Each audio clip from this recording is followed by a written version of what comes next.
Hola a todos, ¿cómo están? Bienvenidos a un nuevo episodio de Sinestesia, el podcast, casi todos los jueves a las 8 de la noche en vivo a través de Facebook y Twitch, y al día siguiente en tu plataforma favorita, ya sea Apple Podcasts, Spotify o iVoox, y si no, casi todos los miércoles a las 8 p.m., pero bueno, esa es otra historia.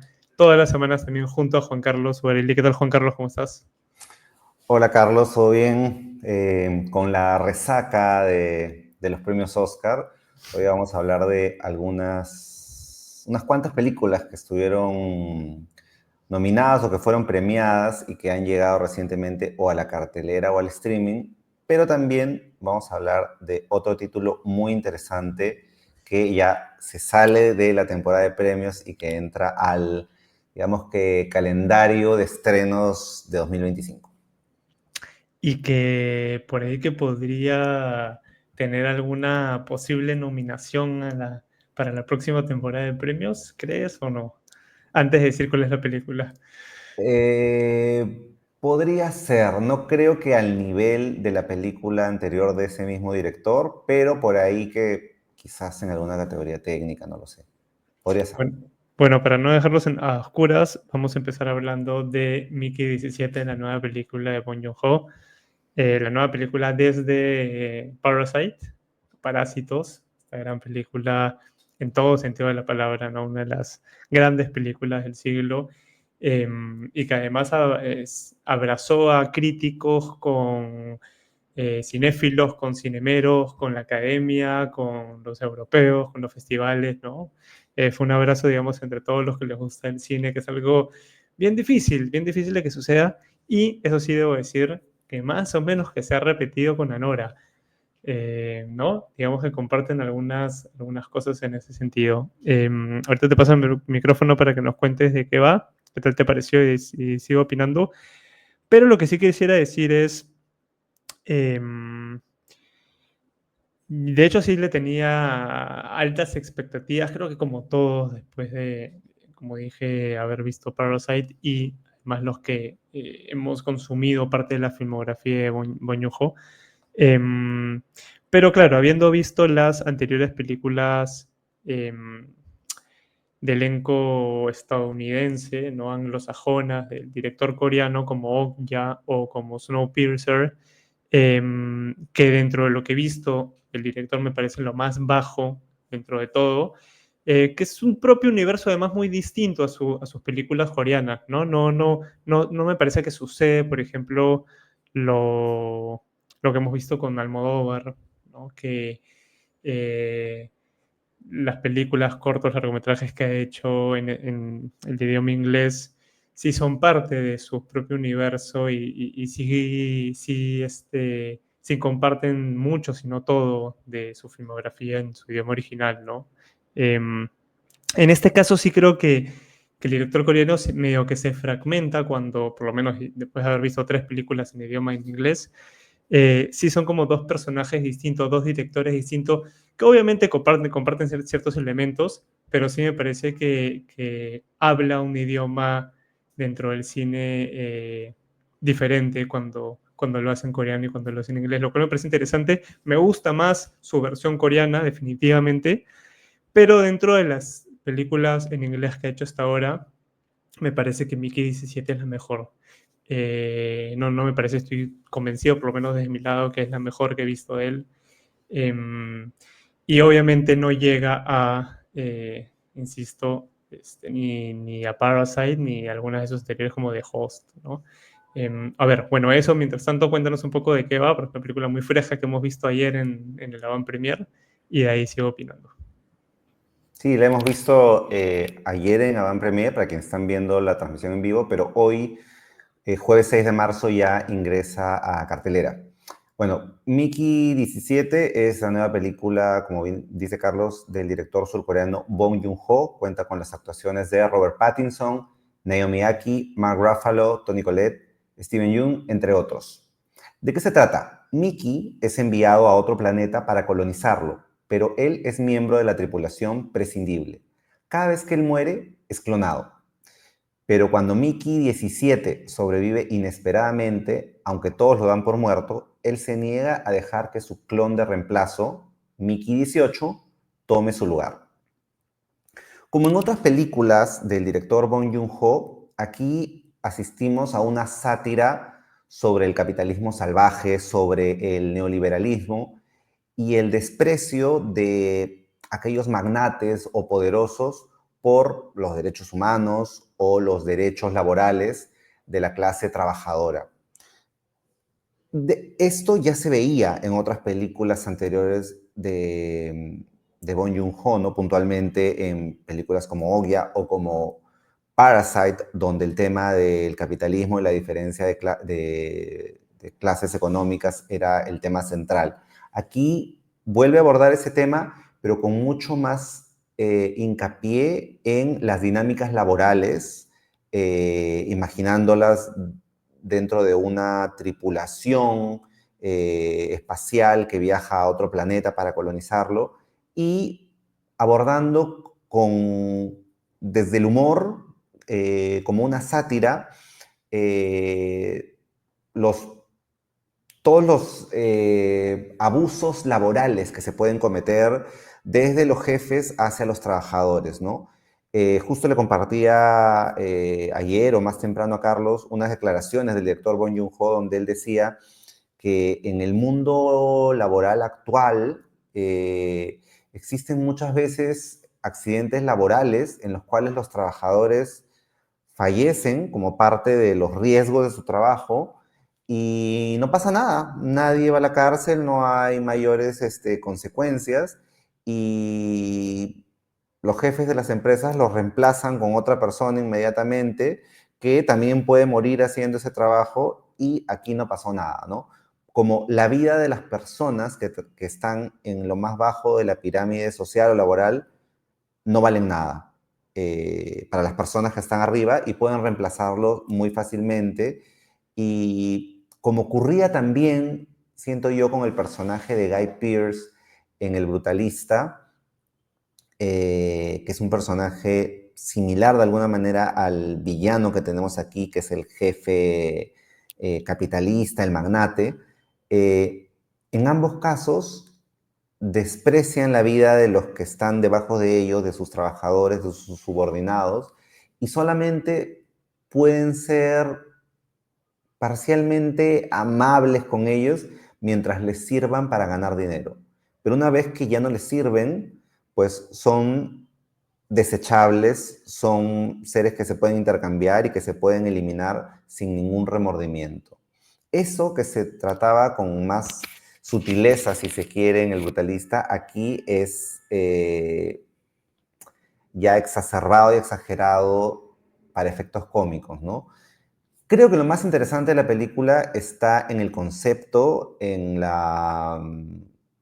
todas estas ideas muy provocadoras que suele tener Bong Joon-ho para abordar todos esos temas sociales y políticos y económicos. La primera hora me parece la más lograda, cuando se instala todo el universo narrativo que nos está queriendo contar, cuando vemos el tránsito de la vida en la Tierra a el viaje a esta tripulación espacial que emprenden los personajes desde el punto de vista del protagonista, pero ya hacia el final creo que la película va perdiendo un poquito de gasolina cuando algunas de sus ideas empiezan a ser más subrayadas o machacadas, especialmente en lo que se refiere a los personajes que aquí asumen un rol de villanos, que son Mark Ruffalo y Toni Collette, ¿no? Que ambos pues son actores extraordinarios, ¿no? Y más de una vez hemos comentado aquí sus películas y sus actuaciones. Hace poquito nada más hablamos de lo mucho que nos encantó Toni Collette en Jurado número 2 de Clint Eastwood y Mark Ruffalo ni se diga. Pero aquí están en un modo de parodia que ya por momentos roza la caricatura, ¿no? O sea, claramente el personaje de Ruffalo pues está inspirado en Donald Trump, en Elon Musk y en tantos otros personajes de coyuntura, ¿no? Se pueden ver rasgos también de un Milei o un Bolsonaro. Y aunque puede ser divertido, y es divertido, tiene momentos muy divertidos, también creo que ya la caricatura está un poco subrayada o recargada para mi gusto. Em, pero coincido con Carlos en que no he visto Snowpiercer todavía, pero sí vi Okja, la película en inglés anterior de Bong Joon-ho, y esta me parece mucho mejor. Aún con sus problemas, aún con sus excesos, siento que es una película más afiatada, más coherente y que redondea mejor sus ideas, ¿no? A nivel técnico está muy bien también, es una película de gran presupuesto. Y hay unos personajes de unos alienígenas, que son unas criaturas con formas como de gusanos, que tienen una apariencia entre atemorizantes al inicio, pero luego se van volviendo más entrañables y que creo que también hablan de a veces ese costado tierno o empático que puede tener el cine de Bong Joon-ho. Eso por ahora, te devuelvo el micrófono para que nos cuentes. Sí, muy de acuerdo con lo que has dicho. Definitivamente la primera parte es mejor. Y de hecho, con la primera parte yo estaba diciendo, porque no es una película que ha dividido, pero no, yo creo que sí ha gustado en general, más o menos, pero ha gustado. Pero claro, hay algunos que habían inflado un poquito el hype diciendo que era casi con una obra maestra. Incluso lo conversamos detrás de cámaras, ¿no? Una especie como de tiempos modernos actual. Para mí no llega en absoluto ni acercarse a algo así. Eh, pero en la primera parte yo estaba diciendo, ok, me está convenciendo al punto donde si sigue así, por ahí que sí la coloco, por ahí. Pero de acuerdo con que se va desinflando un poco y hasta bastante por momentos. Eh, y además termina en un lugar hasta un poco trillado, ¿no? Que ya se ha visto bastante antes, tanto en estructura como en la propia historia, ¿no? Yo recordaba demasiado a Náusica del Viento, del Valle, de Miyazaki, esta gran película, em, que el final, básico, bueno, no quiero entrar en spoilers, ¿no? Pero es casi que un calco, ¿no? Lo dejo ahí. Em, y también todo esto para ordenar un poco las ideas de estos personajes como el de Mark Ruffalo, slash Trump, Elon Musk, Bolsonaro, Milley, los que quieras, todos van en la misma bolsa.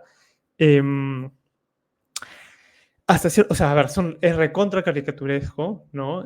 Se siente como una sátira totalmente gruesa, exagerada, ridícula, sí, divertida, ¿no? Pero con brocha gorda. Em, pero y que tiene que ver un poco con que también es un humor muy coreano y creo que ahí hay una especie como de bacho problema porque que quizás también pasa, por ejemplo, con el anime o el cine japonés, ¿no? Que ese humor eh, llevado, digamos, a nuestro universo occidental, creo que choca. Por momentos me funcionaba y por momentos no, por momentos me daba mucha risa y en otros no le encontraba el humor que creo que tiene que ver un poco con que no está muy bien logrado, pero también con estas visiones distintas, digamos, de hacer humor y que el humor funcione, que creo que probablemente al espectador coreano le va a funcionar bastante más, ¿no? Y lo otro también es que había momentos donde era, esto parece chiste, pero es anécdota, ¿no? Ese nivel, digamos, de del personaje, sobre todo de Mark Ruffalo, y también de Toni Collette, ¿no? De ser seres totalmente sociópatas, psicópatas, desgraciados, totalmente horribles y una larga lista de adjetivos que van por ese lado. Día a día que va pasando en las redes sociales y que vamos viendo a Trump y compañía, muestran que son iguales o peores, ¿no? Entonces, es un poco complejo y claro, también ahí se ve un poco la genialidad, entre comillas, de Bong Joon-ho de justo haber estrenado esta película cuando quizás más que nunca esto está sucediendo, ¿no? Y también se diferencia un poco, y ahí es donde también coincido obviamente contigo, y es que a veces la sátira, por ejemplo, me hacía recordar un poco el personaje de Peter Sellers en Doctor Strangelove, ¿no? Uno de los cuatro personajes de Peter Sellers, que también es ridículo, también es caricaturesco y también funciona, es vigente al día de hoy, pero creo que ahí no se pasa, digamos, este límite donde Bong Joon-ho sí por momentos se sale un poco de... es un poco complejo manejar la sátira, ¿no? Aquí, digamos, me parecía un poco más cercano, más que a Kubrick, más cercano a Adam McKay, ¿no? De Don't Look Up, por ejemplo, donde ya la cosa es más como una especie como de sketch de segundo nivel de Saturday Night Live, ¿no? A veces funciona muy bien y a veces va por ahí, ¿no? ¿Qué más? Bueno, también quisiera decir que como referencia me hizo acordar mucho, por lo menos en la idea, la película Moon, La Luna, con Sam Rockwell de Duncan Jones, ¿no? Del hijo de David Bowie. Que tampoco quiero entrar en spoilers porque en esa película sí, digamos, lo que se descubre tiene que ver con Mickey. Va por otro camino, es otro tipo de cine, pero, pero son básicamente hermanos, ¿no? Y finalmente también quisiera decir, casi finalmente, que la banda sonora de Jun Jae Il, que me pareció genial mientras escuchaba la película y yo no sabía si era una banda sonora original o si eran piezas ya existentes, más o menos que música clásica, medio rusa, no sé, pero he descubierto que efectivamente es una banda sonora original. Ese es un colaborador habitual de Bong Joon-ho, estuvo en Parasite, por ejemplo. La he vuelto a escuchar ahora en Spotify y me parece extraordinaria.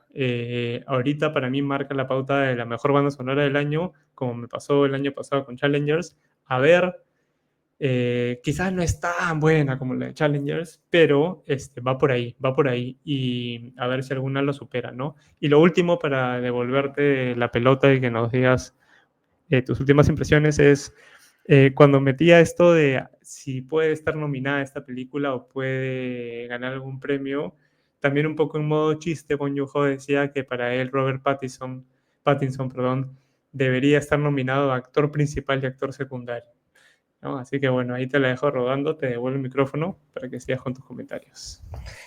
Bueno, algo muy breve. Coincido contigo en que la música es muy buena. Durante la película fue uno de los aspectos que atrajo más mi atención. No he podido escuchar todavía la banda sonora en Spotify, pero lo pienso hacer en estos días.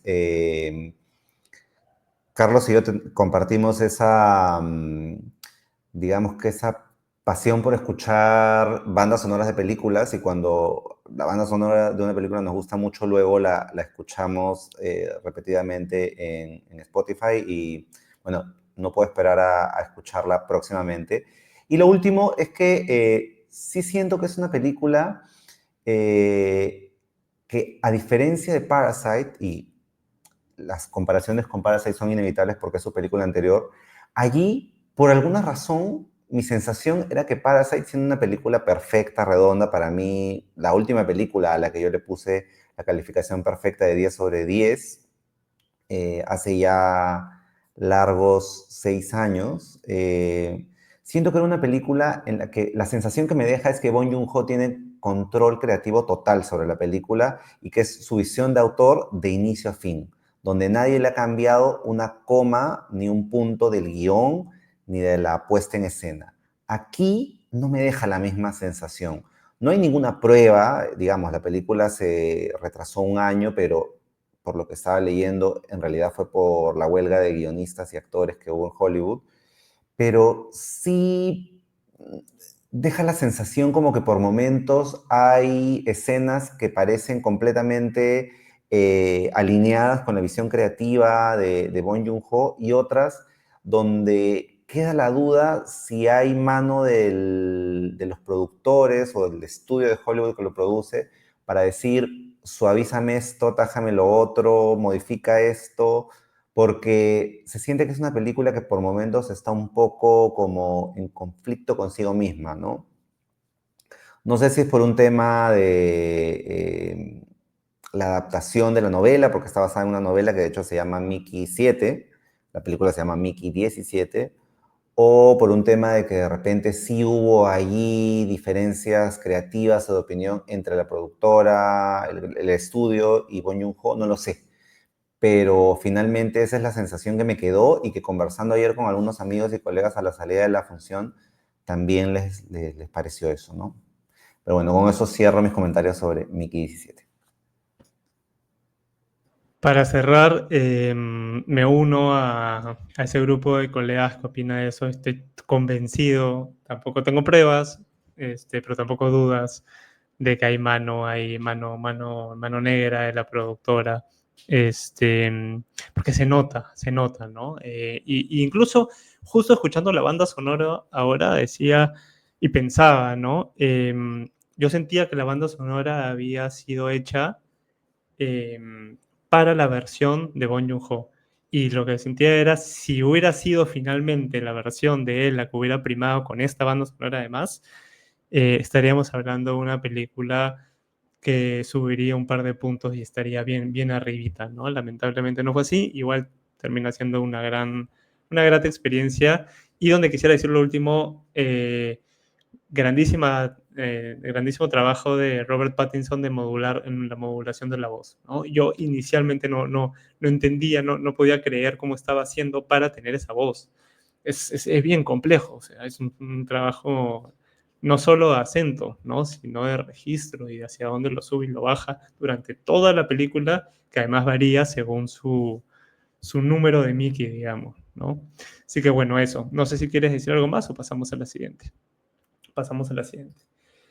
Eh, Ahora sí regresamos un poco en el tiempo para hablar de una de las películas que quedaron ahí guardaditas y las que no pudimos conversar. Bueno, de hecho, me parece que yo sí hablé de ella quizás, porque no, la vi en la última edición de Cannes, hace mucho tiempo atrás, y me fascinó y desde ese momento fue mi película animada favorita del año y se mantuvo en ese puesto hasta el día de hoy, ¿no? Sin haber visto Memorias de un Caracol, que se estrenará próximamente en cartelera, que bueno, la veré.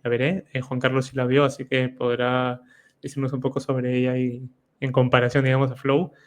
Pero fue una experiencia, yo recuerdo Flow como una de aquellas experiencias que sobresalen no solo por la calidad del trabajo, sino porque es algo muy peculiar, muy distinto, ¿no? Muy particular. Entonces uno lo recuerda como lo que es.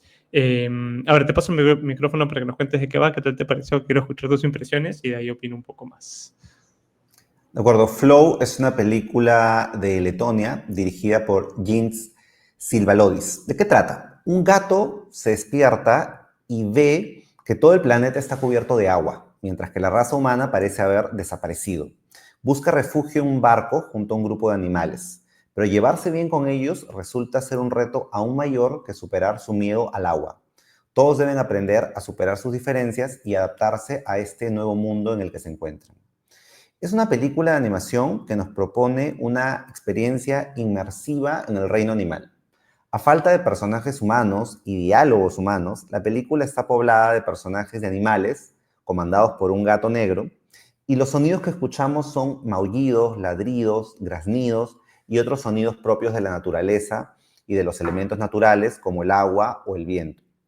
A diferencia de la gran mayoría de películas de animación hechas por los grandes estudios de Hollywood e incluso de Japón, aquí los animales no hablan ni tienen un comportamiento humano, sino que se comportan como lo que son, como animales, dando rienda suelta a sus instintos primitivos, como cazar, alimentarse, defenderse de las amenazas externas y protegerse mutuamente.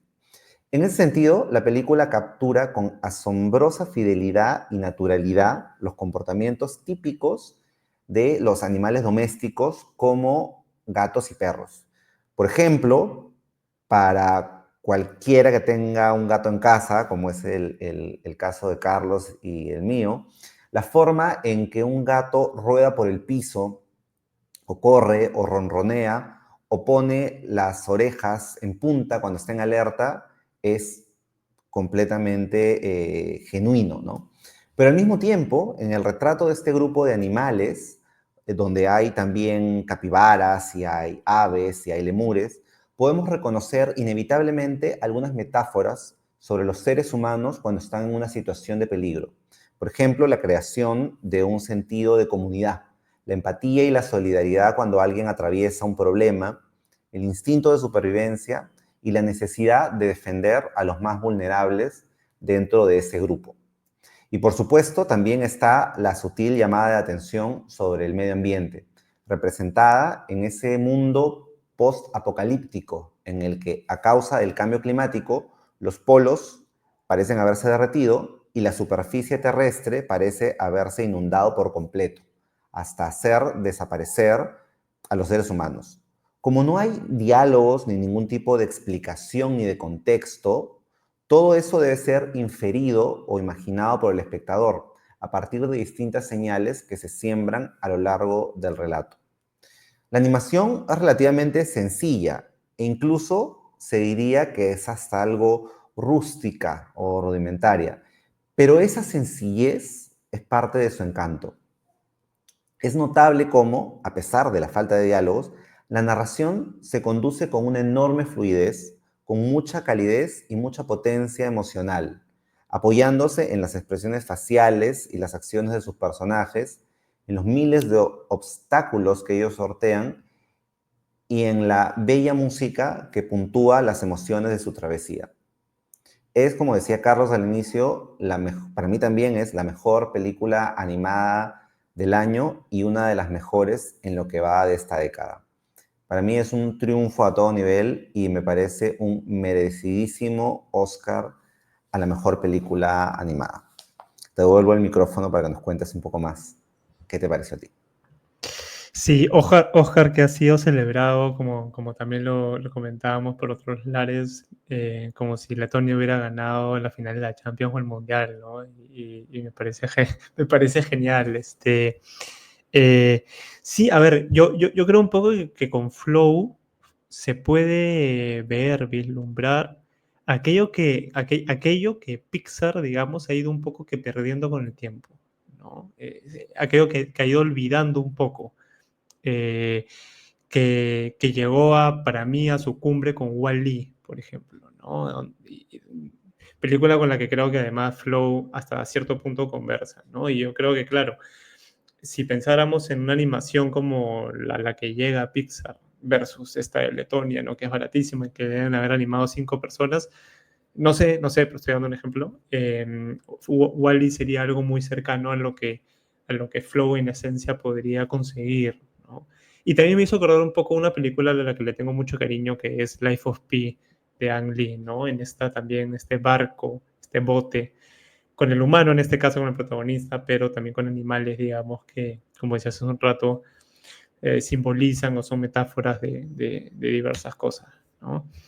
Eh, y ya para finalizar también por mi lado un poco con Flow, yo como soy muy, bueno, hasta cierto punto soy de jugar, siempre he jugado videojuegos toda mi vida, no llego a ser gamer, no es algo que haga ni todos los días ni todas las semanas, pero digamos que he tenido las consolas, de vez en cuando juego, tengo una ahorita, y también me parece que es una película muy, muy para el gamer, porque tiene esto de, de llevarte una experiencia inmersiva, tiene esta animación que además se siente mucho como videojuego, que es algo que le han reclamado, o sea, que lo he visto como una crítica, para mí me parece que es algo que juega a favor en realidad, y que se siente por momentos que casi que tienes puestos unos lentes de realidad virtual sin tenerlo, ¿no? Así que bueno, eso con Flow, y también para finalizar, como anécdota, digamos, a partir del Oscar se está viendo mucho Flow y mis redes sociales, más específicamente TikTok, se ha inundado de videos de dueños de gatos que ven Flow con los gatos, ¿no? Y hay cientos, por no decir miles de videos de gatitos totalmente sumergidos en la película, acompañando al protagonista, que es este gatito negro, en sus peripecias, ¿no? Así que bueno, eso. No sé si quieres decir algo más o pasamos a la siguiente. Pasamos a la siguiente, entonces. Continuamos con Better Man, la nueva, bueno, la historia de Robbie Williams. Está, que es una fiesta, ¿no? Creo que esa sería una de las maneras de empezar con este musical quizás el mejor musical del año pasado, no sé, ¿no? Supongo que es fácil decir que es mejor que Emilia Pérez. No sé si es fácil decir que es mejor que Wicked, yo no la vi. Tú podrás compararla o más allá de comparaciones. em, Creo que es una película muy especial, muy particular también. Creo que hace dupla o sigue jugando un poco en la onda. Nos ha tocado hablar de estas películas, por lo menos estas tres primeras, tanto Mickey 17 como Flow. En el primer caso era una dupla de películas más o menos ecologistas, ¿no? Y aquí creo que sigue también un poco por el camino de ser propuestas muy peculiares, ¿no? Y em, muy arriesgadas también hasta cierto punto, ¿no? Ahorita te puse el micrófono para que nos digas de qué va y qué tal te parece. Pero claro, esto de colocar eh, al simio, ¿no? Al chimpancé simio, como protagonista de la película y como una especie de alter ego, eh, creo que beneficia mucho realmente la película, pero también probablemente la haya jugado un poco en contra, ¿no? En lo que se refiere a el recibimiento de los espectadores y la taquilla, ¿no? Y que yo me preguntaba antes de verla, ¿qué tan bien funcionará? ¿No? Para mí funcionó muy bien. Así que bueno, a ver, cuéntanos un poco de qué va, qué tal te pareció y de ahí opino un poco más. Muy bien, Better Man, la historia de Robbie Williams, o su título original en inglés solamente Better Man, es un musical dirigido por Michael Gracie. Cuenta con las actuaciones de Robbie Williams dando voz al personaje como voz en off, John Davis, que también interpreta a Robbie Williams para la captura de movimiento, Steve Pemberton, Alison Steadman, entre otros. ¿De qué se trata? La película narra el meteórico ascenso, la dramática caída y el notable resurgimiento de la estrella británica del pop, Robbie Williams. 2024 ha sido un año especialmente prolífico para el género cinematográfico del musical, con títulos como Mean Girls o Chicas Pesadas, el remake en versión musical de ese clásico de la comedia, Joker, Folia de y Emilia Pérez, que fueron cada uno una profunda decepción por distintos motivos. Al menos hablo a título personal, porque hubo gente a la que le gustaron esos musicales, pero para mí cada uno fue una decepción. Luego tenemos el caso de Wicked, que fue un musical entretenido, aunque no deja de ser convencional y pegado a la fórmula de las adaptaciones de musicales de Broadway, sin mencionar algunos problemas a nivel visual que ya comentamos en el podcast cuando hablamos de Wicked. En ese contexto, Better Man se estrena después que las demás, al final de la lista de musicales, pero termina en el primer lugar, para mí, como el mejor musical de 2024. Y en un rato les cuento por qué es para mí mejor que todos esos otros musicales del último año. Es cierto que a nivel narrativo, y es lo que más se le ha criticado a Better Man, el guión sigue una estructura relativamente familiar en el manido género de la película biográfica de cantantes, ¿no?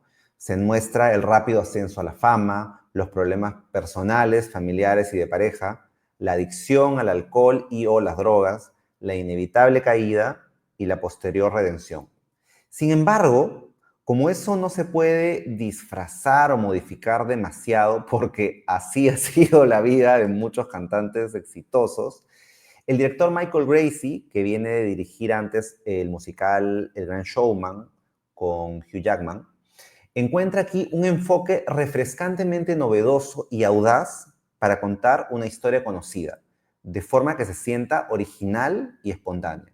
Es decir, no innova mucho en el fondo, porque la estructura narrativa de alguna manera sigue una estructura conocida, sino es más atrevida y audaz en la forma.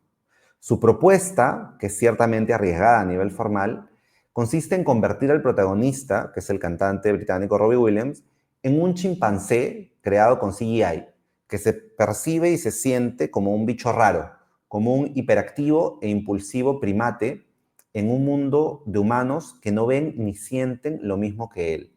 Entonces, a ese nivel me parece que funciona la metáfora porque él no se siente como los demás, se siente como una persona incluso de otra especie, ¿no? Que no conecta incluso con las personas a ese nivel y él se percibe de una forma diferente, ¿no? Y además el mismo Robbie Williams ha dicho que cuando él salía al escenario se sentía como un simio. Y sobre ese concepto trabajaron de la propuesta de la película, ¿no?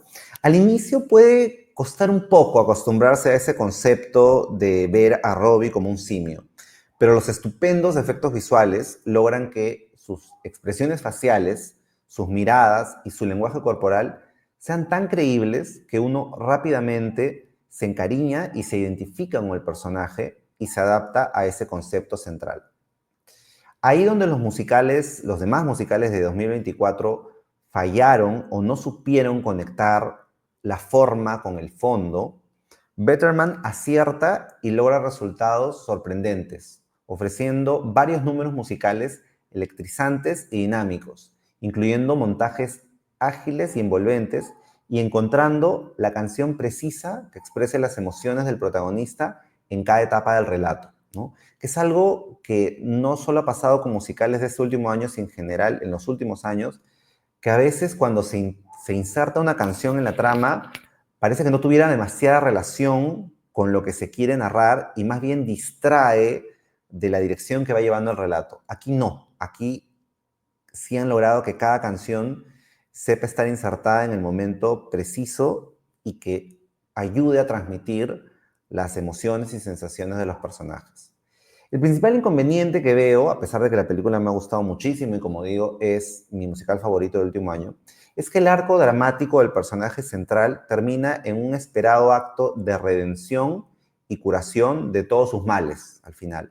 Lo cual, nuevamente, es algo típico en los biopics de cantantes, pero en términos generales el balance es más que positivo y para mí ha sido una grata sorpresa, logrando un balance justo entre la genuina emoción, cierto grado de ternura, sobre todo en la relación afectiva con la abuela del personaje o con su padre, pero también ese descaro y esas ganas de provocar y de ser políticamente incorrecto que siempre ha tenido en su vida pública Robbie Williams. Betterman deja a su paso un puñado de números musicales memorables, filmados con precisión, con ingenio visual y con mucha adrenalina, lo cual me hizo recordar al cine del australiano Baz Luhrmann, el director de películas como Moulin Rouge, El Gran Gatsby y Elvis. Sí, muy de acuerdo con lo que dices. Es una película profundamente delirante, ¿no? Mira, a mí se me hace un poco complicado ver biopics, o complicado o raro ver biopics de personas que siguen existiendo, que siguen con vida. Em, Porque estas personas, digamos, todavía, no sé, existen y siguen cambiando y todavía tienen más que contar, ¿no? Entonces, es como un biopic, es casi como ponerle punto final, en algún sentido. Entonces, es algo con lo que no estoy totalmente de acuerdo, pero bueno, existe. Más raro aún, me parece que sea un autobiopic, ¿no? O sea, que sea la misma persona quien decida hacer este proyecto. em, Más raro aún que sea musical y más raro aún que sea a través de un simio, ¿no? Eh, y claro, y eso es lo que también me parece que lo conversamos el día en el que lo vimos en el avant premier y es, sí se siente como genial, pero se siente como un ejercicio de expiar las culpas, ¿no? Y de pedir perdón, que es como una de las fases de la persona que se ha rehabilitado, ¿no? Como es el caso de Robbie Williams, que tiene que ver con un poco con este final que cuentas, ¿no? Al final, literalmente, en la película se disculpa de todas, o sea, el personaje se disculpa de los otros personajes dentro de la película y así Robbie Williams también se disculpa de esas personas que existen y que probablemente siguen existiendo y que van a ver la película y va a ser como la carta de perdón, ¿no? Entonces esto es todo muy extraño porque ah, es un ejercicio muy genuino de parte de Robbie Williams, donde además exagera todo, se vanagloria a sí mismo constantemente, se parodia a sí mismo también. Entonces es una mezcla como de sensaciones que que extrañamente cuajan a la perfección. Me pareció muy extraño en ese sentido, pero me alegra mucho que hayan funcionado tan bien, ¿no? Y además, y esta es una cosa muy personal, es que a título personal, ¿no? Robbie Williams es un personaje hasta cierto punto y sorpresivamente medio que protagónico en mi vida, ¿no? Como te comenté también a ti, era el músico favorito de uno de mis mejores amigos de niño, lo cual ya es algo como que bien bizarro.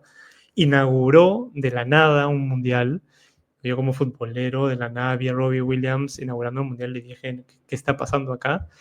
Y además recordaba los looks y momentos durante la película, eh, lo cual yo realmente no sabría por qué lo recordaría a ese punto, ¿no? O sea, me parece súper extraño que haya entrado en mi inconsciente a ese nivel de profundidad.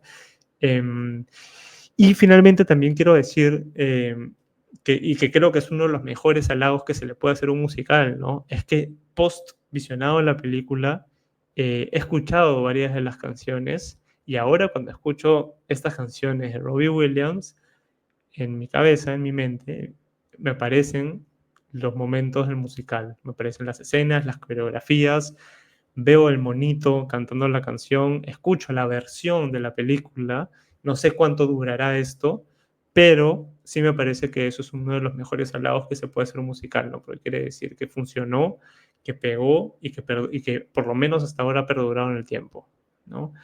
Eso, no sé si quieres decir algo más de la peli. Algo muy corto mencioné que, bueno, tiene, como bien dices, números musicales electrizantes y dinámicos, muy al estilo de Baz Luhrmann, que están muy bien coreografiados y que tienen esta sensación y adrenalina del cine musical bien hecho. Y dentro de todos los números musicales, me gustaría destacar especialmente el de la canción Rock DJ, que es, bueno, una de las canciones más icónicas de Robbie Williams y que aquí aparece casi al inicio de la película, además cambiando de locaciones, con un montaje frenético y funciona a la perfección, ¿no? Es un experimento raro, es un experimento audaz, podría haber sido un salto al vacío que hubiera terminado en tragedia, pero por alguna extraña razón funciona. Y me sorprende además porque la película anterior de este director, El Gran Showman, tenía un excelente soundtrack, pero como musical era ahí más o menos, ¿no? Discreto.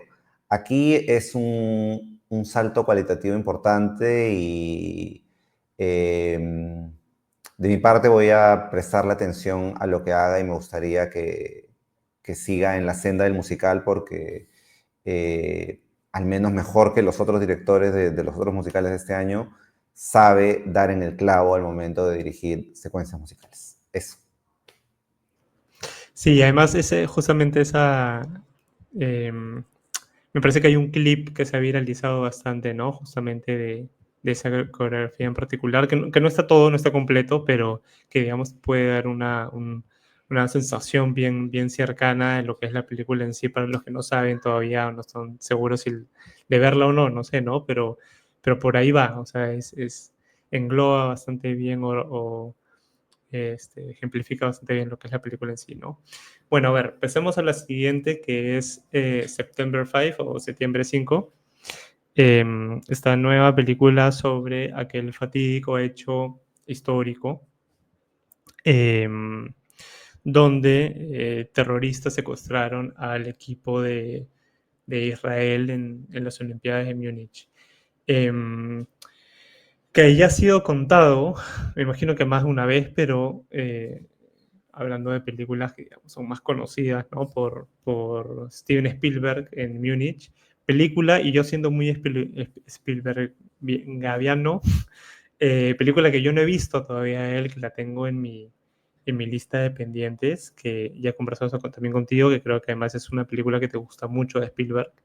Eh, y no habiendo visto, por más que conocía el hecho histórico particular y sabía que el equipo de Israel había sido secuestrado, no conocía para nada, ni de cerca ni de lejos, todas las incidencias y repercusiones y lo que significó y lo que sucedió durante este hecho, cómo pasó, cuándo pasó, dónde pasó, y todos esos pequeños, digamos, giros y eventos históricos dentro del evento histórico grande que eran las Olimpiadas de Múnich, ¿no? Y eh, solo desde ahí nomás ya me pareció un relato hasta cierto punto fascinante, hipnótico, que me atrapó por completo, ¿no? Y que realmente eh, eh, me obligaba como espectadora a seguir paso a paso lo que iba sucediendo y hasta conocer cuál iba a ser el final, que yo no lo sabía, ¿no? Entonces creo que si uno es ignorante de este evento en sí, quizás eso incluso sume un poco más a la experiencia, ¿no? Porque se vive como algo nuevo. Y por otro lado, también todo lo que tiene que ver con este periodismo, que además yo sé que es un género que te gusta, un subgénero que te gusta mucho, pero todo lo que tiene que ver con el trabajo periodístico, además en esta, en esta época especial donde todo era muy artesanal, ¿no? Muy hecho a la mano, y todo lo que, eh, todas las implicancias, digamos, que tenía eso en relación a cómo tenían que llevar este trabajo totalmente improvisado y sacarlo adelante, ¿no? Que también me pareció uno de los aspectos más interesantes y sobresalientes de la película, ¿no? Pero a ver, cuéntanos un poco de qué va, qué tal te pareció y sigo opinando. Muy bien, Septiembre 5 es una coproducción de Alemania y Estados Unidos. Es dirigida por Tim Philbaum. Cuenta con las actuaciones de Peter Sarsgaard, John Magaro, Ben Chaplin, Leonie Benesch, entre otros. ¿De qué se trata? Durante los Juegos Olímpicos de Múnich de 1972, un grupo de atletas israelíes es secuestrado por un grupo terrorista. Entonces, el equipo de periodistas deportivos estadounidenses de la cadena ABC que cubrían los Juegos se vieron repentinamente obligados a cubrir la crisis de los rehenes. Se trata de un thriller efectivo, tenso y angustiante. A diferencia de la excelente película Múnich de Steven Spielberg, que, como adelantó Carlos, es de mis películas favoritas de Spielberg, Spielberg narraba lo que pasó después de la toma de rehenes en las Olimpiadas de Múnich, todo el operativo que hay después para buscar a los responsables de lo que ocurre ahí, ¿no? Aquí, Septiembre 5 se podría ver como un díptico, como una película que conversa con ella, pero que narra más bien, se concentra exclusivamente en la cobertura periodística del hecho y el punto de vista que se asume es el de los periodistas que trabajaban en la sala de control de la cadena ABC. Y sobre todo a lo largo de ese día, del día que da título a la película, el 5 de septiembre, ¿no? No es una película que transcurra a lo largo de semanas, de meses, no. Es a lo largo de todo este día lo que pasa con la toma de rehenes. Y casi toda la película transcurre en esa sola locación, que es una sala llena de monitores, de reporteros, de técnicos, que deben tomar una serie de decisiones importantes en tiempo real, algunas de ellas relacionadas con el lenguaje que deben usar. Por ejemplo, referirse a los secuestradores como terroristas o no. También decisiones respecto a los límites éticos sobre aquello que se debe mostrar y lo que no. Se debe mostrar escenas de violencia, se debe mostrar que están tal vez mostrando a uno de los rehenes en la ventana o no. Decisiones respecto al tipo de información que se deben compartir con el público y la impetuosa necesidad de soltar una primicia, aunque no esté al 100% confirmada, pero en algunos casos a algunos periodistas les gana esa necesidad de ser el primero en soltar una primicia, ¿no? Hoy en día estamos mucho más acostumbrados a ver la cobertura en vivo y en directo de un hecho histórico, ya sea político, social o de carácter policial. Pero en 1972, donde está ambientada la película, transmitir en vivo una toma de rehenes y encima en un evento tan grande como unos Juegos Olímpicos era algo inédito. En ese sentido, la película plantea preguntas relevantes sobre el rol de los periodistas en la cobertura de hechos noticiosos que tienen implicancias políticas y sociales y en los que hay situaciones de vida o muerte. Como Spotlight o The Post, que son también películas relativamente recientes, aquí Septiembre 5 ofrece un retrato vibrante de un grupo de periodistas que están en situaciones extremas, enfrentados a dilemas éticos y en medio de sucesos que están destinados a cambiar el curso de la historia y en los que ellos son las personas encargadas de informar y dar a conocer al público lo que está pasando, ¿no? Me parece un thriller bastante sólido, como digo, efectivo, y en el que merecen una mención aparte los actores, ¿no? Especialmente Peter Sarsgaard, gran actor de un sinnúmero de películas. John Magaro, a quien yo recuerdo especialmente por la película del año pasado, Vidas Pasadas, y Leonie Benesch, la actriz alemana, a quien recuerdo por otra película buenísima del año pasado, Sala de Profesores, que estuvo nominada al Oscar a la mejor película internacional. Eso por ahora y te devuelvo el micrófono. De acuerdo con lo que has expuesto. Hubo una película también en esta edición de Sundance protagonizada por John Magaro llamado Maja la película, que quiero ver qué sucede con ella. Es una película muy pequeña, pero que ha generado bastante división en las críticas, y que ojalá, digamos, tenga patas largas para poder comentarla más adelante. Sí, a mí, a ver, sobre todo por el hecho histórico es que la película me atrapó y me convenció, porque sí, sí es verdad, como dices, ¿no? Es un ejercicio trepidante, asfixiante. Em, Creo que a nivel guión, dirección y edición se consigue hacer que uno quede totalmente, eh, para la redundancia, atrapado, ¿no? Por el relato de lo que va sucediendo, pero creo que es el hecho en sí el que por lo menos en mi caso, me termina atrayendo, ¿no? Porque es bien bacán este juego, esto que sucede eh, em, entre el momento, o sea, el hecho histórico en sí y las herramientas que tenían, ¿no? Porque claro, se había hecho todo para tener la primera gran transmisión en vivo de las Olimpiadas a color a nivel mundial, lo cual ya era en sí un avance tecnológico alucinante y un hecho sin precedentes. Y de la nada cae todo esto que se había armado, ¿no? A nivel técnico, de equipo tecnológico, infraestructura, tuvo que ser utilizado, y qué mejor que utilizarlo. O sea, había como que quedado perfecto y muy preciso, y además incluso en distancia los hechos en sí, para cambiar el eje de lo que se iba a narrar y llevarlo a este hecho en particular del secuestro. Y es bien bacán cómo todo tiene que ir encajando y va encajando y se va moviendo, hasta cierto punto de forma orgánica y hasta cierto punto, como dices, en relación a todo lo que tiene que ver con la ética periodística y la improvisación técnica por un lado, y también la improvisación humana de estar lidiando con un hecho nuevo, totalmente novedoso, y al que no se había enfrentado, ¿no? Entonces, y para el que no estaban preparados, además, porque es muy distinto armar todo para hacer el relato del alunizaje versus que sucede algo que total y completamente inesperado, ¿no? Eh, y claro, es también sorprendente que finalmente hayan habido más televidentes viendo este hecho en sí que el propio alunizaje, ¿no? Que había sucedido ahí nomás.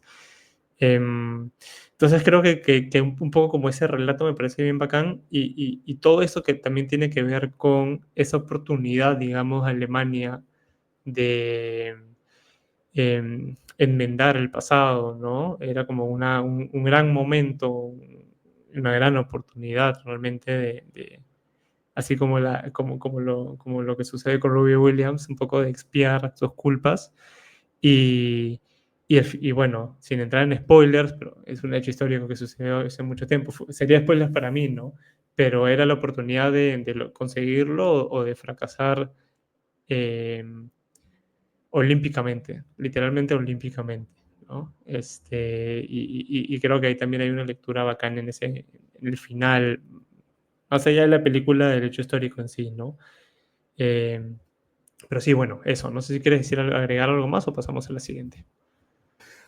Algo muy cortito, que uno de los aspectos que más me gustó de la película es la combinación de escenas de ficción y registro documental, porque la película tiene material de archivo, hace un uso inteligente y bien compaginado de material de archivo de las imágenes reales que pasaron en televisión, en la transmisión en vivo de la cadena ABC, del presentador de la cadena que estaba narrando los hechos, y que aquí se usan como si fuera la transmisión real que están viendo los personajes en la sala de monitores, en la sala de control, y hablan con el personaje como si estuvieran dándole indicaciones, y lo que vemos en pantalla son las imágenes reales de lo que pasó. Eso le da un grado mayor de veracidad y casi de documental, ¿no? Lo que hace que por momentos sea incluso hasta más impactante o escalofriante. Eso. Vale. Pasemos ahora a la última película del día, Nickel Boys. Em, Película que adelanto, me encantó. Ya habíamos justo, me parece que en el episodio pasado hablado, spoileado que le íbamos a ver o que se había estrenado recientemente y que había sido dirigida por Ramel Ross, que estuvo en el Festival de Cine de Lima, eh, cuyo documental nos gustó mucho.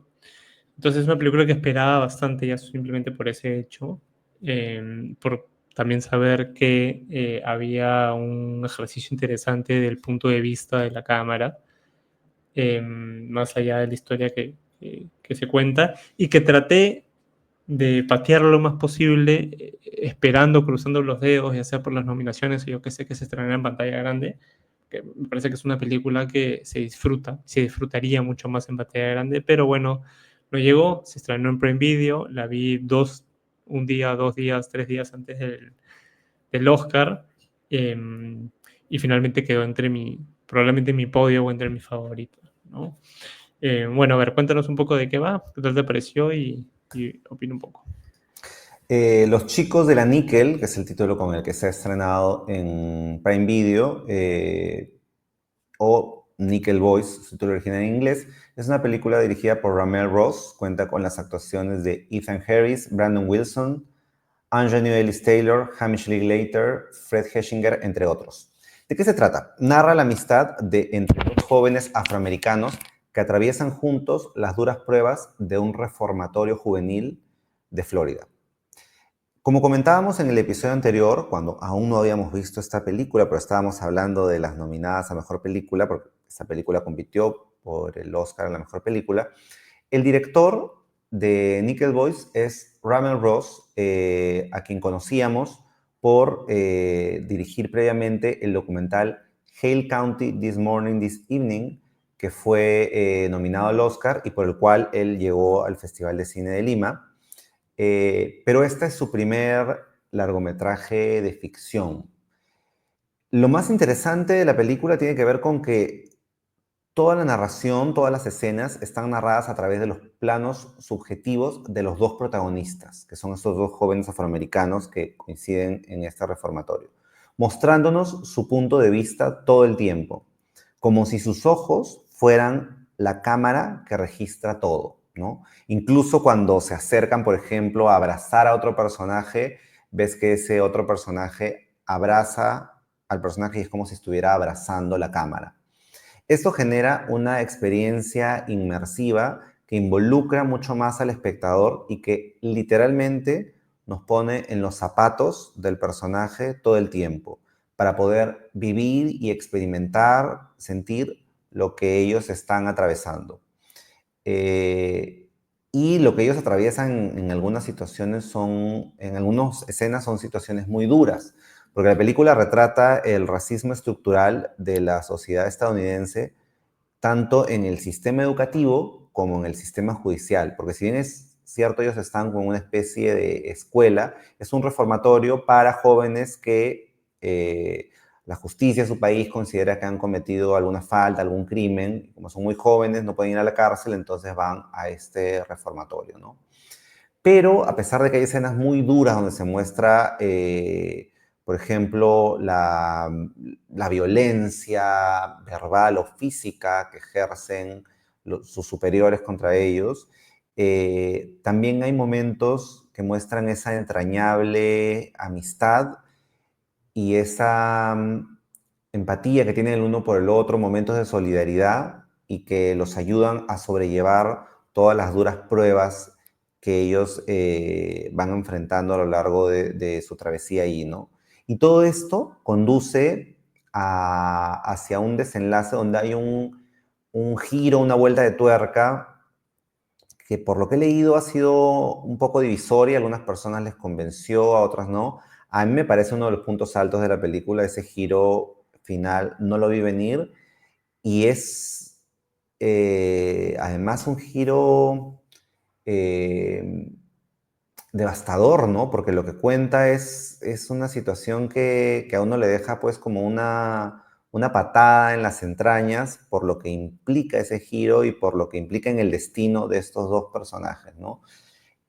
Coincido con Carlos en que es dentro del grupo de las nominadas, de las 10 nominadas a Mejor Película, la pondría en la mitad superior. Eh, no sé si me gustó más que las que tengo en el top 3, que son El Brutalista, Anora y Aún Estoy Aquí, pero Nickel Boys y La Sustancia completan mi top 5 dentro de esas 10 nominadas. Y es una lástima que no haya llegado nuestro país a pantalla grande. Es la única de las 10 nominadas que no se estrenó en salas aquí, porque es una película de Amazon y Amazon eh, en nuestro país al menos decidió estrenarla de frente en el streaming. Pero bueno, al menos está ya en streaming, está en Prime Video, así que si no la han visto, la tienen disponible en Prime Video. Sí, sí, de acuerdo. A mí también el giro me funcionó. Bueno, hay una especie como de primer giro, ¿no? Que es cuando la cámara, el punto de vista cambia de protagonista, de personaje. Lo cual no me lo esperaba, me impactó, me pareció bacán. Y de ahí a no entraremos en spoilers, ¿no? Pero que a mí me funcionó muy bien también porque no me lo esperaba y de hecho es ese tipo de giros que tienes que esperar un par de segundos para estar seguro de que si lo que ha sucedido es lo que estás pensando que ha sucedido, lo que me parece más bacán porque el giro se estira un poco. Eh, pero también porque tiene que ver con un tema esencial también de un relato como este, que es la identidad, ¿no? O la falta de identidad, y donde además yo considero eh, que es algo obvio, pero igual me parece importante decirlo, que se nota que es dirigido por alguien como Ramel Rose, quien no se está apropiando de algo que no le pertenece, sino que es parte de esta problemática que tiene décadas y décadas de existencia, pero que llega hasta él, existe todavía y que es parte de su ascendencia, de su estirpe, de su realidad, ¿no? Entonces, se nota cuando, o se suele notar cuando uno es, cuando el que dirige, el que adapta, eh, es parte de esto, ¿no? Tanto en la manera en la que muestra, y también diría por la manera en la que muestra eh, los actos atroces y toda la parte trágica y triste, pero también cómo le impregna eh, al hacer lo suyo, digamos, y también al hacer un ejercicio propio de sanación, en toda la parte que tiene que ver con la estética y la belleza, ¿no? Entonces, creo que ahí en esa mezcla, digamos, en ese abrazo, eh, es donde se nota esto que digo y también hace que la película funcione y también el propio director va soltando de a poco sin que le cueste, sin que le haga tanto daño, ¿no?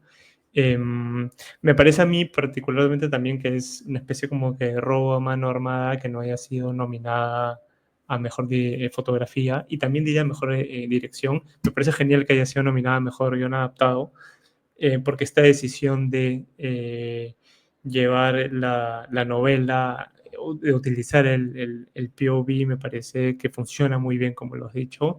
Da la casualidad que justo vamos a ver próxima semana en que se estrena, por si acaso, la nueva película de Soderbergh, que se llama Presencia, donde hay un ejercicio, un juego similar también en ese sentido. Vamos a ver por dónde lo lleva. Pero me parece divertido que justo haya sucedido en dos películas, por lo menos en estrenos cercanos, ¿no? Y ver cómo esta decisión puede verse puestas en escenas muy distintas, seguramente de ambos directores, ¿no?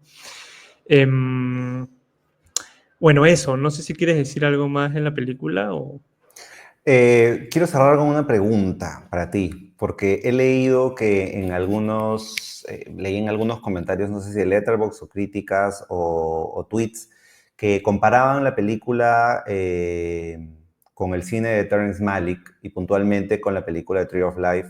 Y yo sé que Terrence Malick es uno de tus directores favoritos. Entonces, y sé que Nickel Boys te ha gustado mucho, entonces quería saber si tú encontraste puntos de conexión con el cine de Terrence Malick y o con El árbol de la vida en particular.